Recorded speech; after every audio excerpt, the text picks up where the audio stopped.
Un grand sourire, Christian, pour cette 15e soupe des chefs. Tout est prêt. H-2 heures, un petit peu plus de 2 heures, 18h30 l'ouverture, sous le chapiteau, sous la casquette du Zénith, pour cette 15e soupe. Alors la soupe des chefs, de quoi s'agit-il? Alors la soupe des chefs est un événement qui est une organisation avec 20 chefs qui réalise 70 litres de soupe et qui est vendu sur la casquette du Zénith, comme vous dites, et ce qui permet de récupérer une certaine somme d'argent qui est redonnée cette année à une association qui s'appelle La Plume Verte. Et les chefs, pour eux, c'est important parce que 70 litres pour un chef, en général, ils n'ont pas l'habitude de faire ce genre de quantité. Donc on les remercie, grâce à eux, on peut réaliser ce projet.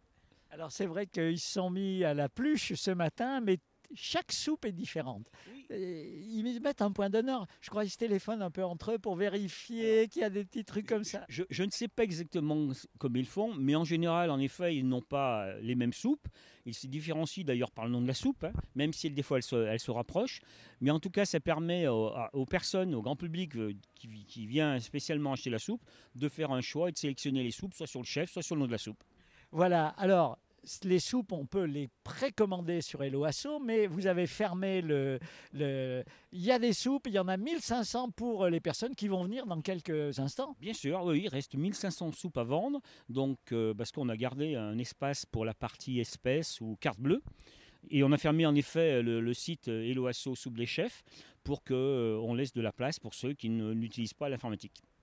Alors, c'est vrai qu'on peut les déguster sur place, elles sont chaudes, mais dans la majorité des cas, elles sont mises dans des bols, on les emmène chez soi, et je sais même qu'il y en a qui les congèlent pour les garder pour le réveillon. C'est Tout formidable. à fait, il y a des gens qui les congèlent parce que pour eux, ce sont des soupes qui sont extraordinaires, et tant mieux d'ailleurs. En effet, les congèlent et les mangent pour les fêtes de Noël ou du jour de l'an.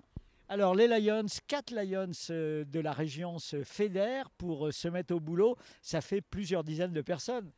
Ah, Vous êtes combien à peu près?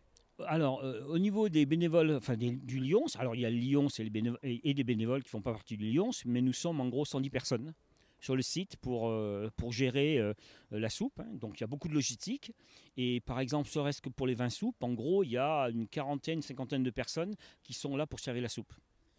Il faut aller les chercher aussi, c'est toute une organisation, Pas les euh, oublier. pas les oublier. Et puis quand on vient, bah, c'est la fête. D'abord, on rencontre plein de gens qu'on connaît, c'est vraiment sympa. Aujourd'hui, en plus, il fait un temps correct. Tout à fait. Oui, on a de la chance avec le temps, puisque hier il y avait beaucoup de vent, donc nous n'aurions pas pu monter les barnums.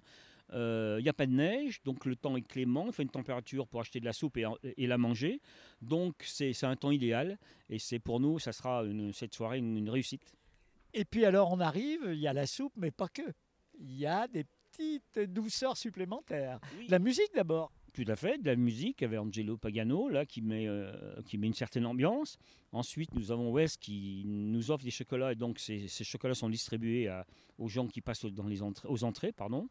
Et puis, nous vendons aussi de la charcuterie pour des gens qui ont envie de déguster de la charcuterie. Et le but commun, c'est toujours le même, hein, c'est pour remplir un peu plus nos caisses de façon à transmettre à la plume verte l'argent récolté, moins nos dépenses. Et plus on fait de recettes, plus on distribue de l'argent. Voilà. Alors, la Plume Verte, chaque année, vous changez d'organisme, d'association que vous aidez. De qui et de quoi s'agit-il?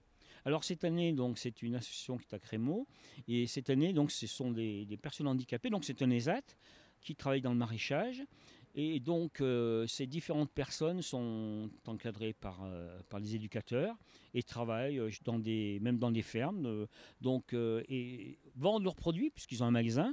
Et donc, nous, cette année, on va les aider pour aménager leur magasin et leur partie vestiaire, parce qu'ils sont de plus en plus nombreux. Et ils avaient des bâtiments, cette partie-là qui était vétuste, alors pas le magasin, c'était simplement un agrandissement, mais les vestiaires. Donc, notre participation ira dans ce sens-là pour cette ESAT et pour cette association La Plume Verte. Et puis, on fait de la pub aussi. Si vous êtes un peu dans le nord du département, n'hésitez pas à aller acheter des bons produits sur place. Bien sûr, oui, il faut en profiter. Puis l'objectif de notre soirée, c'est la Plume Verte, donc il faut parler d'eux parce que c'est le cœur de notre action.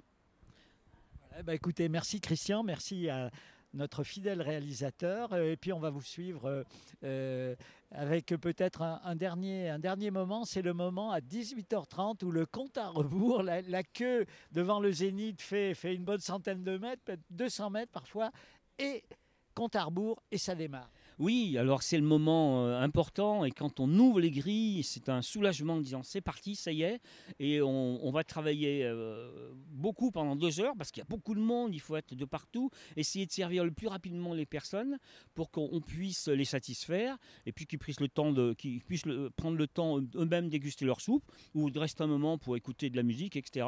Donc en effet, ça sera le moment de libération, on va dire. Voilà. Voilà, merci Christian, merci à notre réalisateur. Alors, merci RCF, merci Jean-Claude, et merci au réalisateur. Et comme d'habitude, vous êtes fidèles depuis le début, donc un grand merci.